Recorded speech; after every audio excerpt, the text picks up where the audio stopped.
Бүгін 6-шы сабағымыз ушул Улуу Манас тарыхый дастанын окутуу мына балдарга деп атпайбызбы. Мынабу азыркы айта турган бөлүгүбүз ошол Манас тарыхый эпосунун дастанынын эң чоң көркөм бөлүгү, түркүгү Көкөтөйдүн ашы. Көкөтөйдүн ашы көп чатактын башы деп айтылат да. Көкөтөйдүн ашы эми абдан көркөм, бардык варианттарда ушу көркөм сүрөттөлөт. Анан албетте гипербола апыртмалары бар, бирок негизи өзөгүндө абдан мыкты бир көркөм тарыхый окуялар жатат да.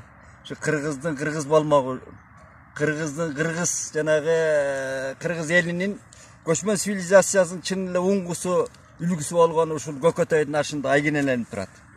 Эми ал кез доорлордо ошол аш, тойлор, ошол улуттук оюндардын мелдеши болгон, өткөн, элдин театры болгон, эми анда акынын болгон төкмө, комуз күйлөрү, оюндар, элдик оюндар, ушунун баары өткөрүлгөн да. Анан эми мен кезинде мынандай баягы күнү да айттым эле, улуттук оюндардын мынау көчмөн оюндардын 3 жолку чемпионаты дейли. Ошо мелдеш, дүйнөлүк эл аралык мелдеши бизде өтпөдүбү? Эми быйыл Түркияда өтөт деп ошого да кам көрүлүп атат. Өткөндө мынау Эрдогандын баласы Билал деген келип кетпеди? Жанагы этно, дүйнөлүк этно ошол бирикмесинин жетекчиси деп. Ошол Түркияда жанагы Изник деген шаарда өткөн турат. Эми ошо үндөш мынау Көкөтөйдүн ашы, мен мынау ушу китепке кыстырылган, канондоштурулган вариантын жазгам, ошону эле окуп берейинчи. Мына ушул урук байлыгыбыз Манас эпосунун эң бир кызык окуялуу бөлүмү Көкөтөйдүн ашы ошол доордогу алыс жууп канаатташ элдердин, азыркы тил менен айтканда олимпиадалык дегендей деңгээлде өткөрүлгөн жоокердик оюн таймаш мелдештеринин алгачкысы экендиги таасын далилденип турат.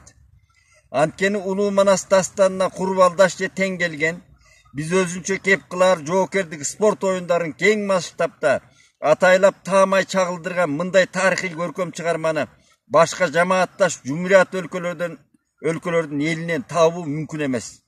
Деги эле Манас бабабыздын доорунан ары жана бериге көчмөндөрдүн жоокердик оюндары жөнүндө мындай конкреттүү ачык айкын даана так көркөм чагылдырган тарыхый адабийда эмгектерди табуу да күмөн.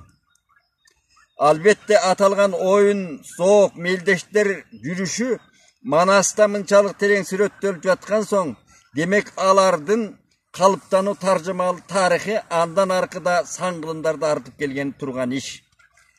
Деп келип анан ошол Көкөтөйдүн ашы жөнүндө мындай айткан атайын бөлүм бар. Көкөтөйдүн ашы деген. Атактуу жайлоо каркыра артыкча кенен жер, ошол кемегени касчу жер, керилген өзөң кеген суу, кең бойлоо атты чапчу жер, кең тамаша салчу жер дейт. Эми ошо каркыра тандалганга чейин мынабу Суусамырдагы, Чоң Алай, Айдаркандын эл көкчө сунуштаган казактардын кең талаасы Сарыаркадагы айтылган, ошол жерде өткөрбөйлүү деп. Бирок Кошойдун кеңеши менен, ошо Кошой абабыздын кеңеши менен каркыра тандалып атат да. Ал өзүнчө чоң сөз, себеби ошо каркыра бүт отун сууга мол, карагайлуу, черлүү, шараккан суулар, айдың ат чаба турган, оюн өткөрө турган өзүнчө бир табигаттын театры. Ошол кайран каркыра, касиеттүү каркыра жайлоосу тандалганда. Анан мындай жазылган. Көкөтөй, Көкжал Манас кошуну менен Алтайдан келип, ата журту асыл баргана, кашанын ичинде Фергана, өрөөнүн баскынчы Алаокеден бошоткондон кийин Ташкентке хан көтөрүлгөн кыргыздын нарктуу санжыргалуу карыясы. Ошол хан Көкөтөй карып, өмүр жолу арып, о дүйнө сапар алды. Ал онтоп оорлошуп жатканда жалгыз бакма уулу Бокмурун алаарына аял издеп, эсиргенден салбурундап жер кесип алыста жүргөн эле. Көкөтөй өлүп жатканда Бокмуруну келиптир, кайран атам өлдү деп бозда уйлап бакырып, калайыктын баарысын карашына чакырып, калмак кыргыз тебестен карартып жийип алыптыр. Jakıptın жалгыз Manaska köpköndügün karaça kabar berbey kalıptır. Kökötöydün karашka Manas kelbey topurap salbay algan toprak deydi. Gördünüz mü? Mına baylıkka esirgen, mına bizdin kийинки turmuşlarga çeyin ulanıp kelatat. Baylık degenge esirgen adam közü çılkara jumunu şu Manasты da unutup atat da. Manas oşo Kırgızды tikelegen, tentigen eldi kayra jurt kılgan kayra Manasты çakırbay atpayбы. Gördünüz mü? Baylık esirgendin. Mına oşentip kan kökötöy jerge berilgenden 3 yıl ötpey atadan kalgan esepsiz mal mülk baylıkka köpkön bokmurun. Koşoy, baymırsa, ülgöngdöngen karya bilermandardı top atasına ağalamda çok aş beri niyetin bilgizet. Han Koşoydun, koy balam, alına kara iş kıl, Manaska kengeş degen niyeti var kalbay, kanattı gülük manikerge cayma gökül jaşaydardı mingisip, Kırgız Kazaktı mınday koy, tögöröktün 4 burçuna at tuyak jetken yerge kalmak Kıtay manju oğan canavaşka debey kavar ayttırat. Oşonda aşka gelüçü Sammin degen eldi meymandoğu layık jer karaştırılıp danışman Koşoydun kengeşi menen aytılı karkıra jaylı standalat. Mında da baş bokmunun ataylap ham Manaska kavar berbey jatpayba. Koşoy ava kevimduk Manasına barbaymın, eğilik berbey tözüme ağa kengeş salbaymın deydi. Karaçım maga tizgin berbeyt Manas. Men anı çakırbayım da atat. Men özüm öyle ötkörüm de atat da. Deyt eşsiz bokmurun açtı жалгыз sözü bilgendey başkargısı gelip. Mezgiz zakımda başötör vakıt juuktaganda, kasiyetli karkıran tüsüne, Taşkent'ten beriге türe göçürülüp gelgen Sammin degen bozuylar kaskatartı silip, tigilip, tuş taraftan türkün jebol menen aytkanda 30'ga çukul handıktar, el uru taypalardan ebegeysiz köbeli gelip düştü. Oşonça eldi şahan şököt, öz kadası menen tosup alıp tamak aşın es alıp göңүл açar kamın görüp, kısmat kılgan kökötöyden kalgan baylıktın köptügün jana Kırgızdın meymandostugун ayt. Mına şonda gelbersigen neskara kalkaralap jürdemi, kalın kara Kırgızdın çoğu ekenin gördemi, Kavlan Batır Manastın çoğu ekenin gördemi deydi. Neskara oşo Kıtay kalmak manjunun davir kol başçısı hanı.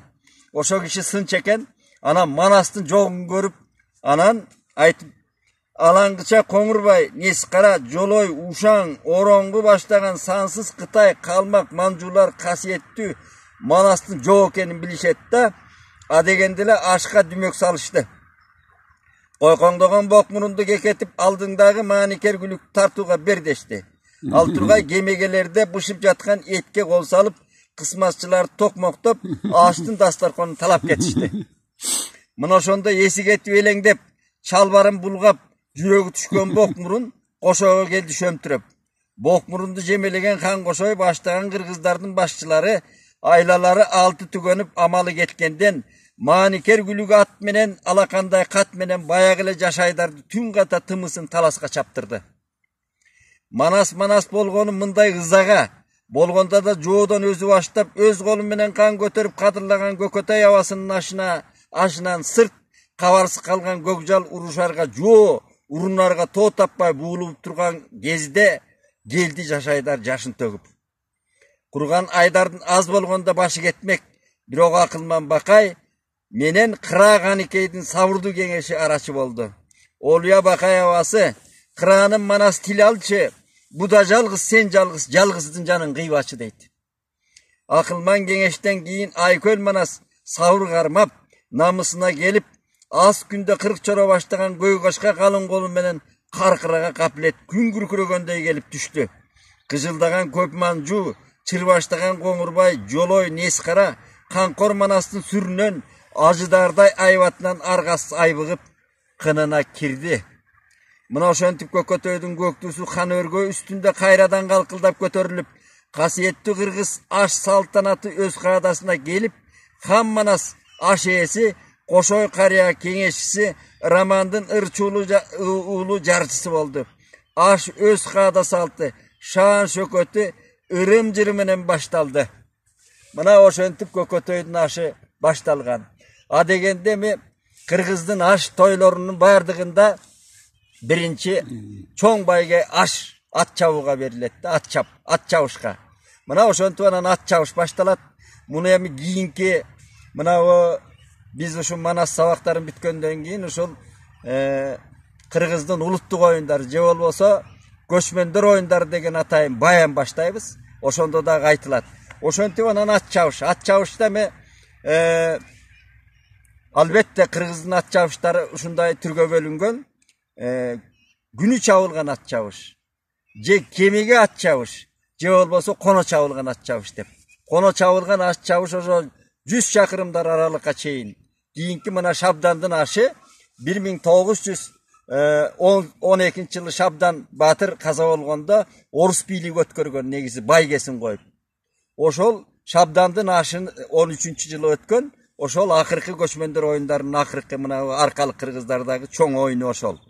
Мына ошондо жанагы 40 километрге ат чапкан, 40 чакырым деп. Эми ошондой алыс аралыктарга чапкан атты. Анан жанагыдай күндөп түндөп анан жол жүрүп келген учурлар болгон. Эми 1000 жылкы сайылган ат чабыштары болду. Мына ошол Көкөтөйдүн ашында айтылуу Манас атабыздын ак куласы чыгып келди. Андан кийин анан ошол ат чабылганда 6 күнгө айдалган.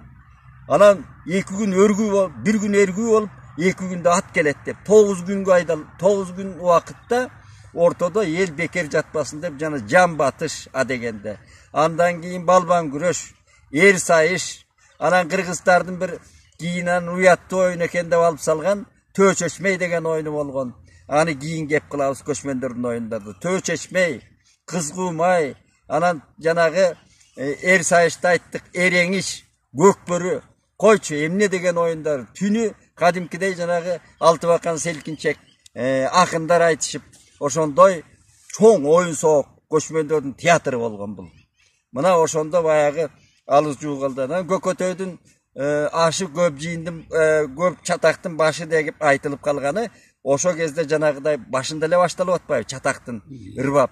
Андан кийин анан аны кийин токтолобуз. Ошо жерден жанагы байге коюлган жерде дайыма чыр болот. Оюн мына ордо атылган жерде дагы Балбай ормондун кийинки чатагы да ордодон башталган деп жүрөт. Андан аркы адигине тагай бир туугандардын таарнычы да ордодон башталган деп жүрөт. Ошондой мелдеш оюндарда албетте тынч жанагыдай эле бир кылка сыдыргыга салгандай өткөн эмес. Ошондойдо талаш тартыш болгон. Мына ошо чатактын башы деп ошол Көкөтөйдүн ашын айтып атат. Кийин ал чоң казатка айланып кетип атат да.